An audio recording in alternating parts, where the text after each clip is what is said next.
कड़िया लेने, तो गुरु माता ने थोड़ी सी चने दिए। कहा अगर रास्ते में भूख लग जाए तो दोनों खा लेना।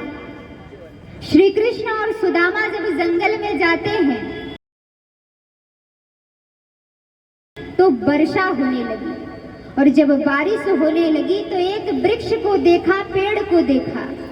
ऊपर श्री कृष्ण बैठ जाते हैं और नीचे सुदामा जी बैठ जाते हैं। लेकिन भूख लगी सुदामा जी को, तो उन्होंने क्या किया, उसी चने को जो गुरु माता ने दिया था वो खाने लगते हैं। जब खाना आरंभ करते हैं तो श्री कृष्ण ने पूछा, अरे सुदामा तुम चने खा रहे हो क्या?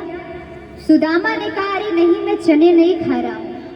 ये जो बारिश हुई है ना, मुझे ठंड लग रही है, तो मेरे जो दांत हैं वो कट कट की आवाज कर रहे हैं। लेकिन जो गुरु जी थे वो तो गुरु है, सब कुछ देख लेते हैं। सुदामा के ऐसे चाल को देख लिया कि सुदामा ने झूठ बोला। गुरु जी ने कहा, सुदामा तुम एक ब्राह्मण होते हुए भी तुमने किसी और के हक को खाया है, इसलिए मैं तुम्हें इसका श्राप लगेगा कि तुम जाओ, दूसरे का तुमने चोरी करके, छल करके तुमने ग्रहण किया है, दूसरे का हक मार के खाया है, इसलिए तुम हमेशा दरिद्र हो जाओगे।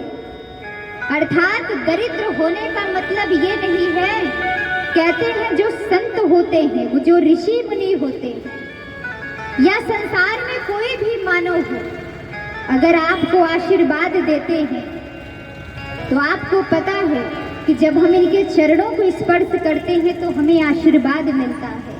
तो जिस तरह से आशीर्वाद लगता है उसी तरह से श्राप भी लगता है।